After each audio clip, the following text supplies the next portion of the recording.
nada melhor que escolher um bom restaurante. Chegar e não ter que esperar. Sentar à mesa, escolher o menu favorito. Mas para quem quer viver esse momento, assim, sem dor de cabeça de enfrentar uma fila de espera, a saída é fazer uma reserva, certo? Agora, se acontece um imprevisto e você não informar ao restaurante, é bom ficar atento. Na Espanha, isso pode custar caro. Alguns estabelecimentos cobram multa pelo não cancelamento dentro do prazo estipulado por eles. E essa não é a única regra dos restaurantes mundo afora que todo turista precisa conhecer. Pagamento de gorjetas, água gratuita ou não, tempo de permanência para a refeição. É importante entender bem essas normas para não passar apuros. A Caroline mora em Madrid, na Espanha, e vai contar pra gente algumas curiosidades para quem quer desfrutar da gastronomia espanhola. Caroline, como funciona aí?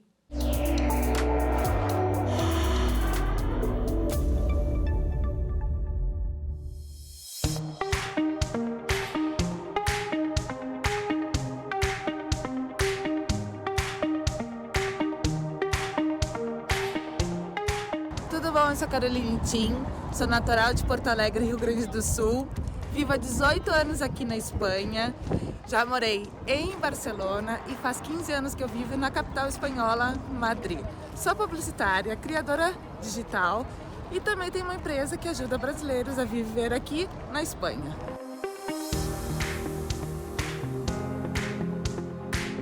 E por falar em Espanha, preciso citar algumas curiosidades deste país tão rico em sua gastronomia.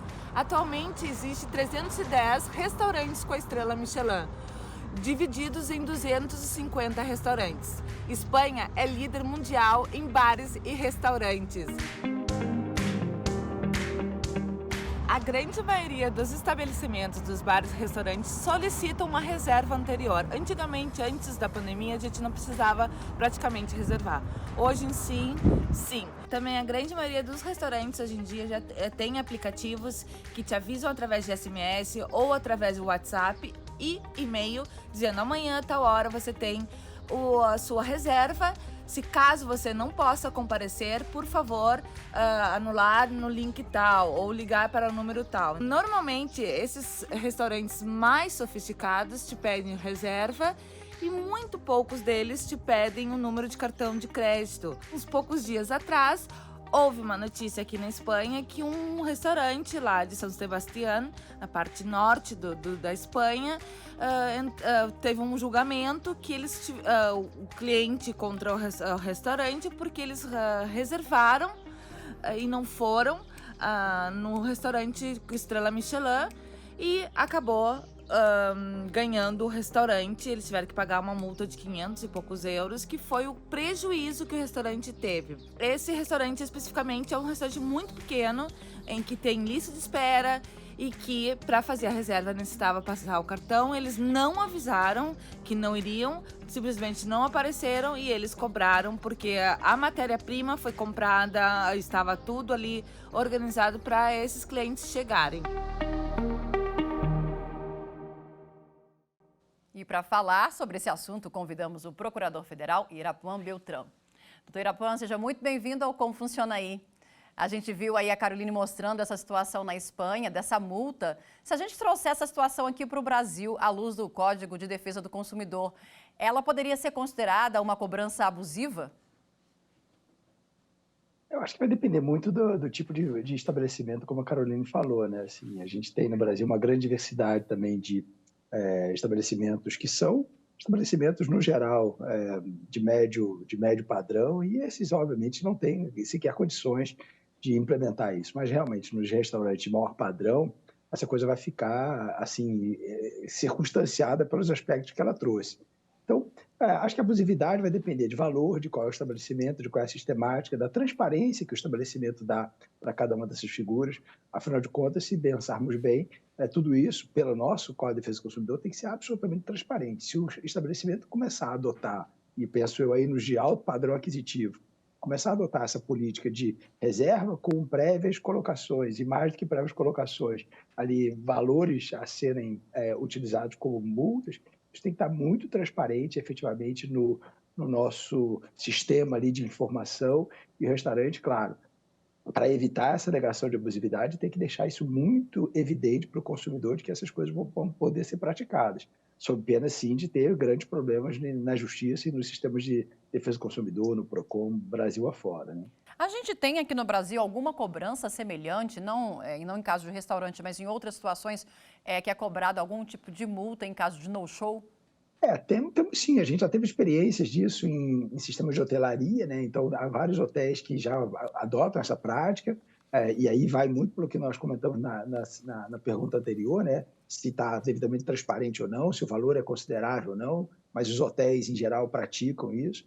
No setor aéreo também, nós tivemos muita prática disso, né? Esse no-show para exatamente estabelecer em cima de que tipo de passagem que o consumidor está adquirindo, se ele tem ou não o direito de não comparecer e depois querer remarcar aquela passagem.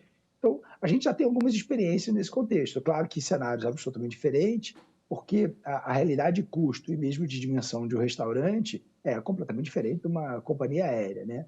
Vamos voltar para a Espanha. A Caroline mostra agora que por lá deixar de dar gorjeta não vai ser problema. Por outro lado, se você demorar demais na mesa para terminar a refeição, isso sim pode provocar uma situação constrangedora.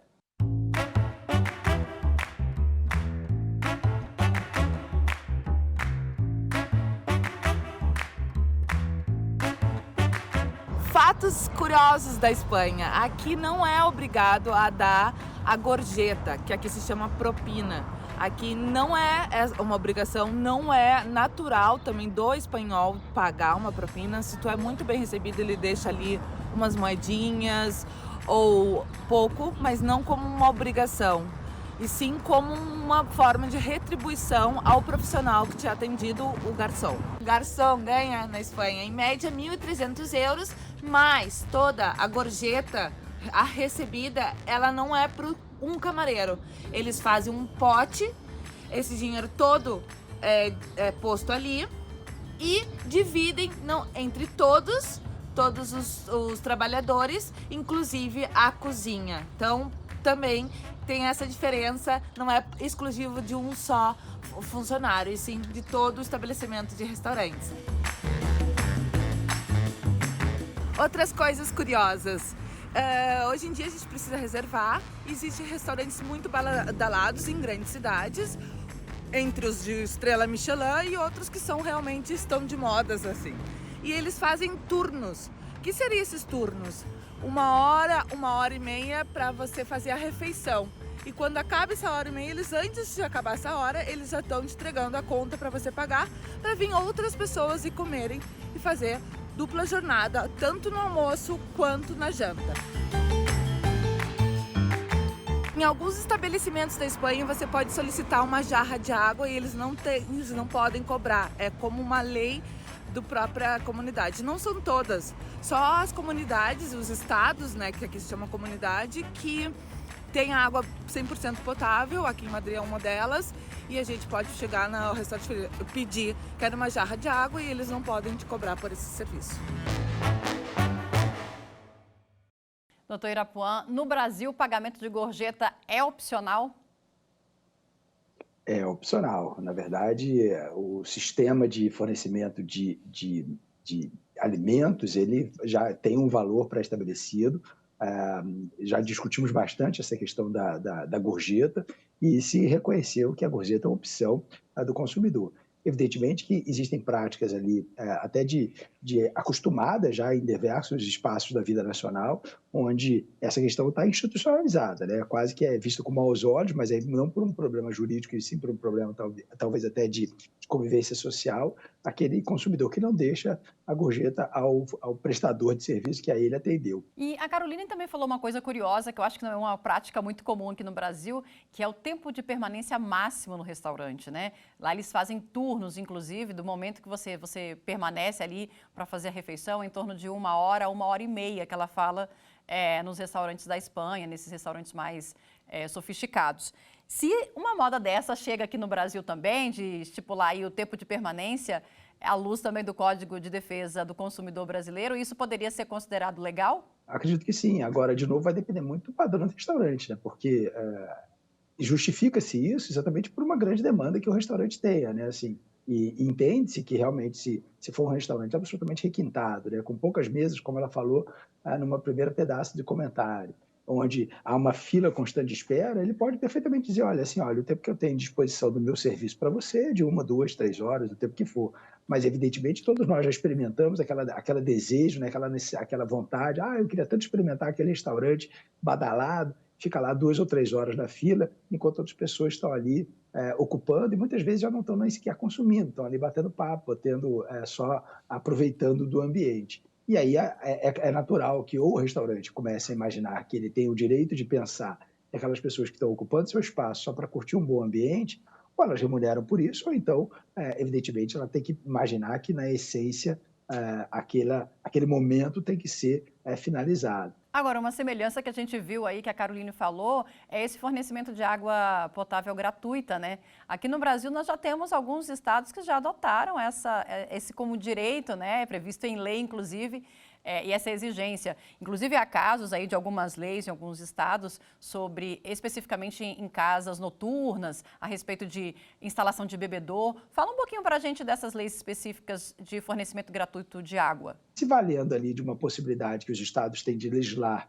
em complementação ao Código de Defesa do Consumidor, vários estados começaram a estabelecer essas leis, né? Imaginando que em diversos ambientes, não só em restaurantes, hotéis também já começam a ter isso ali disponível no seu saguão, no seu hall de acesso, colocando ali à disposição a água para que a pessoa que chegue ali tenha que, algum momento, algum motivo, esperar ou mesmo querer consumir outro tipo de serviço, que ele tenha isso à disposição. Se nós lembrarmos bem, tem vários espaços que, de uma maneira, às vezes, claro, obrigado por lei, em outros momentos ali, até por uma questão de boa convivência, já começa a colocar bebedouro disponível para todo mundo, né? Então, não só em restaurantes e hotéis, como mencionei, mas em vários lugares onde tem, por exemplo, clínicas de laboratório, espaços onde a pessoa tem um mínimo de espera, ter até esse gentil conforto em relação ao consumidor, o que não é necessariamente o que ele vende de serviço ou de mercadoria, mas ele tem ali esse mínimo de conforto dado para o consumidor. Vamos fazer agora um breve intervalo e voltamos já.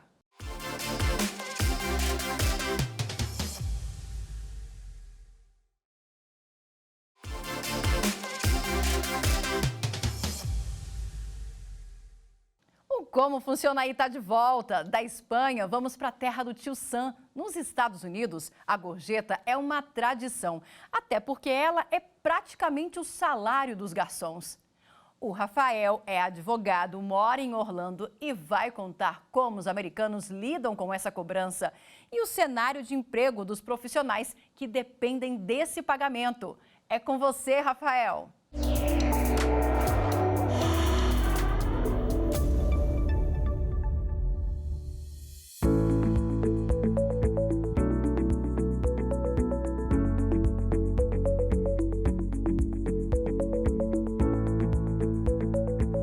Meu nome é Rafael Ribeiro, eu sou natural de Vitória, Espírito Santo, sou advogado no Brasil e aqui nos Estados Unidos eu moro na cidade de Orlando, na Flórida. Aqui eu sou Business Developer de um escritório de advocacia especializado em imigração.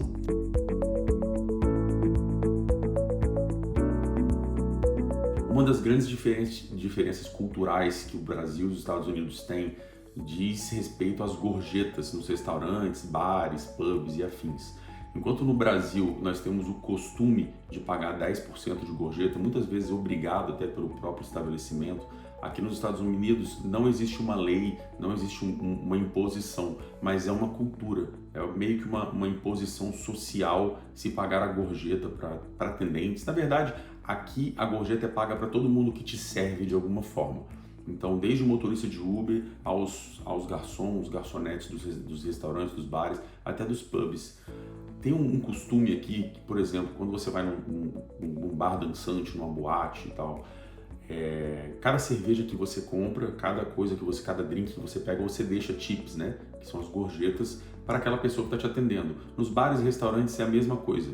Aqui, como os Estados Unidos não possuem uma legislação trabalhista forte como no Brasil, não existe CLT, não existe proteção trabalhista. Então, muitas vezes, os restaurantes pagam abaixo do salário mínimo para quem serve, justamente porque as gorjetas entram como remuneração total no final do dia. Lembrando que aqui o pagamento é por dia ou por semana, né? E esse pagamento entra como remuneração total de quem está te servindo. Então, criou-se o costume ao longo dos anos, das décadas, se pagar de gorjeta para o garçom, para quem está te servindo, algo além do necessário, algo além dos 10% que a gente pagaria no Brasil. Aqui em Orlando, por exemplo, essa taxa de gorjeta varia de 18% a 22%. Então, o cliente decide o que vai pagar ali de 18% a 22% para o garçom, levando em consideração o tempo que foi atendido, a presteza, a educação, a simpatia do garçom, da garçonete que está te servindo. Lembrando que, mais uma vez, que muitos restaurantes, que muitos estabelecimentos pagam abaixo do valor do salário mínimo. E em alguns casos, essa gorjeta ela vem até na conta do restaurante. Por exemplo, em grupos maiores de 6 pessoas, é costume em alguns restaurantes já se incluir o valor da gorjeta na conta.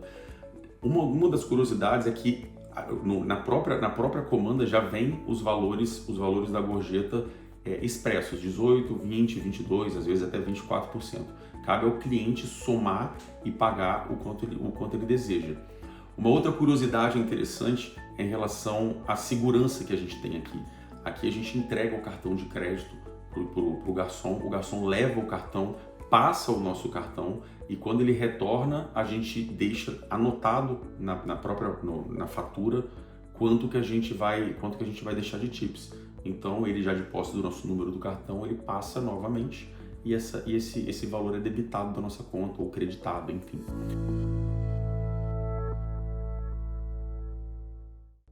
Voltamos a falar com o procurador federal Irapuan Beltrão.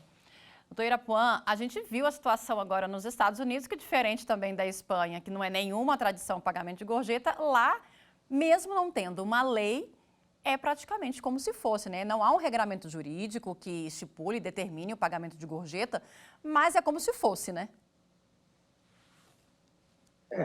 Nós temos que lembrar também que o modelo jurídico norte-americano é completamente diferente do nosso e talvez até certamente do espanhol, né? Assim, onde essa prática aí faz parte até do que diriam eles, é quase uma questão do costume que vira uma norma, né?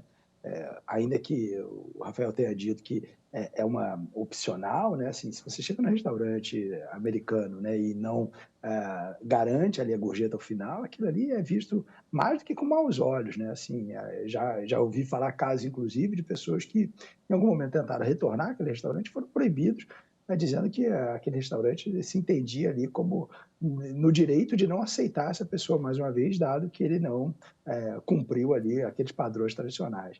Mas realmente é uma cultura completamente distinta da nossa e da espanhola também. Essa questão da gorjeta lá faz parte da remuneração, né? Assim, é isso que sobrevive, na maior parte das vezes, os profissionais daqueles estabelecimentos, né?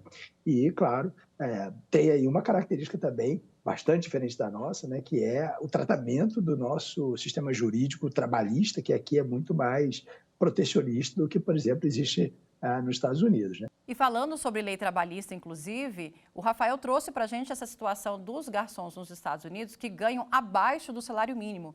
Eu queria que o senhor trouxesse essa situação para o Brasil também. Aqui no Brasil, a nossa lei não permite que ninguém, nenhum trabalhador, seja ele a condição que for, qual a característica, a categoria que ele faz parte, receba um salário abaixo do mínimo estabelecido por lei, né? Exato, de jeito nenhum. Na nossa realidade nacional, isso seria impossível. Eu diria mais do que lei, nós temos isso garantido na Constituição. A Constituição, quando elenca os direitos sociais no artigo 7º, ela é determinante para dizer que aqueles que recebam o que ela mesma denominou de remuneração variável, vai ser a eles garantido a percepção do salário mínimo. Que eu poderia até ilustrar, para fazer uma comparação, talvez não com o caso dos bares e restaurantes, porque aí, até por uma questão de frequência e habitualidade, certamente a remuneração delas vai ser preenchida pelas gorjetas em geral. Mas se nós imaginarmos, por exemplo, o comissionado, né, aquele que vive de comissões, né, vendedor em geral, certamente tem alguns segmentos aí que pode correr o risco do sujeito, em determinado mês, não vender nada. E aí ele não vai ter direito a nenhuma remuneração. Ao contrário, garante a Constituição que mesmo que aquele profissional de vendas não venda absolutamente nada, o seu empregador tem que remunerá-lo com um salário mínimo. Então, o salário mínimo, aquele que é nacionalmente unificado, esse é garantido, inclusive, para essas pessoas. Então, sim, no nosso caso, a gente vai ter a imposição efetiva de que, mesmo que essa política de gorjetas em geral seja relacionada à ideia da remuneração dos trabalhadores que prestam o serviço naqueles estabelecimentos, ainda assim eles têm a garantia de receber um salário mínimo, independente desses valores auferidos com as gorjetas. Voltamos para Orlando, nos Estados Unidos. O Rafael mostra agora que, pensando nessa remuneração dos garçons, a rotatividade dentro dos bares e restaurantes é também uma regra. Rafael conta pra gente como funciona aí.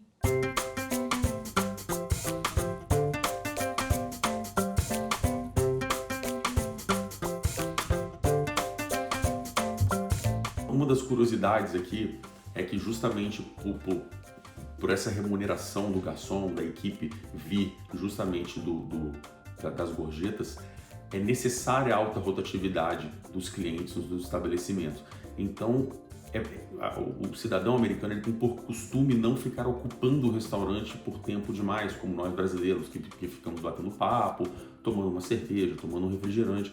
Então aqui, enquanto nós estamos comendo ainda, o garçom pergunta, obviamente com toda a educação, se ainda vamos querer alguma outra coisa. Se falarmos que não, ele já traz a conta mesmo com a gente ainda comendo, mesmo antes de nós pedirmos a conta. Alguns restaurantes aqui, principalmente o Olive Garden, que os brasileiros gostam tanto, que é tão famoso aqui na cidade, você paga a sua conta na sua própria mesa. Então o garçom nem traz a conta para você. Você mesmo tem um tablet em cada mesa e você mesmo ali paga a sua conta, divide a sua fatura com convidados, com quem estiver na mesa e já ali mesmo seleciona o valor das gorjetas. Vale ressaltar também em relação à reserva de restaurantes. Aqui nós temos alguns restaurantes que têm reserva, que possuem reservas. Eles exigem, obviamente, um cartão de crédito para reserva. E caso essa pessoa cancele com menos de 3 horas de antecedência, a maior parte desses restaurantes cobra uma taxa que varia de 10 a 20 dólares por pessoa que constava naquela reserva, como uma forma de multa ou justamente para evitar que a pessoa faça isso reiteradas vezes.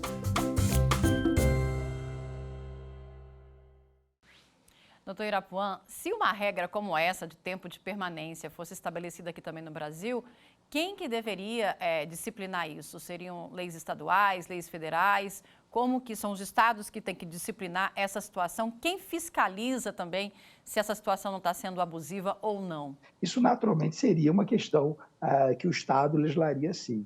Agora, de novo, sempre com a dificuldade de imaginarmos que esses estados, quando legislarem a esse respeito, eles têm que reconhecer que, acima de tudo, essa prática ela tem que ser objeto, acima de tudo, de muita campanha de informação, muita transparência, porque a maior exigência que o Sistema de Defesa do Consumidor protege é exatamente as informações sendo claras e transparentes entre as partes envolvidas, tanto o fornecedor quanto, eventualmente, para o consumidor.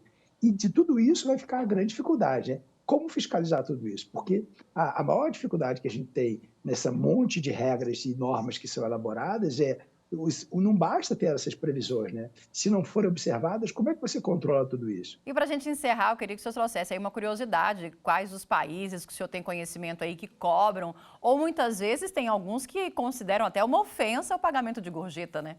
Essa é uma particularidade que eu acho que todos nós temos que ter, assim, especialmente quem tem a possibilidade de viajar no mundo afora, né? Assim, quando a gente sai do nosso país, a gente está acostumado com a realidade de cada um de nós, né? Então, eu estou acostumado na minha cidade, eu sei como funciona ali os padrões, a gente vai para outro lugar, ninguém sabe se a gorjeta é obrigatória, se não é obrigatória, se ela é ofensiva, se não é ofensiva.